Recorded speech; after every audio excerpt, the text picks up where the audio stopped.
Stoking the fires, fueling emotions and situations. Hello, language enthusiasts. Today, we're delving into a fascinating English phrase, stoking the fires. This expression is not just about literal fires, but it's a powerful metaphor used in various contexts. Get ready to ignite your understanding and learn how this phrase can add intensity to your conversations. Originally, stoking the fires refers to adding fuel to a fire to keep it burning. It's what you do when you want a fire in the fireplace to burn more intensely or last longer. The action of stoking involves poking the fire and rearranging the wood or coal, allowing more oxygen in to fan the flames. In everyday conversation, stoking the fires is often used metaphorically.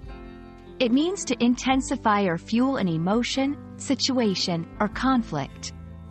Just like stoking a literal fire makes it burn more fiercely, metaphorically stoking the fires of a situation or emotion makes it more intense. Example 1. Stoking the fires of emotion. When someone stokes the fires of emotion, they might be fueling feelings of love, passion, or even anger. For instance, constantly talking about a past disagreement can be seen as stoking the fires of anger or resentment. Example 2. Stoking the fires of a situation. In politics or business, someone might stoke the fires of a debate or conflict by adding provocative comments or actions, intensifying the situation further.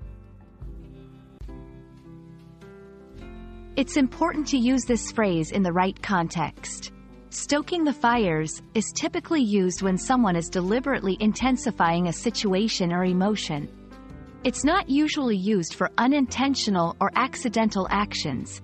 Also, it often carries a negative connotation, implying that making the situation more intense may lead to negative outcomes. There are similar phrases that you might hear, like fanning the flames or adding fuel to the fire. These expressions also describe actions that intensify a situation or emotion but can have slightly different nuances or be used in different contexts. It's great to be aware of these variations to enrich your understanding and usage of English idioms. Understanding phrases like stoking the fires adds depth to your communication and helps you grasp the nuances of the English language. Whether it's a warm chat by the fireplace or a heated debate, knowing how and when to use this expression will certainly fan the flames of your linguistic prowess. Keep exploring, and let the passion for learning never fade.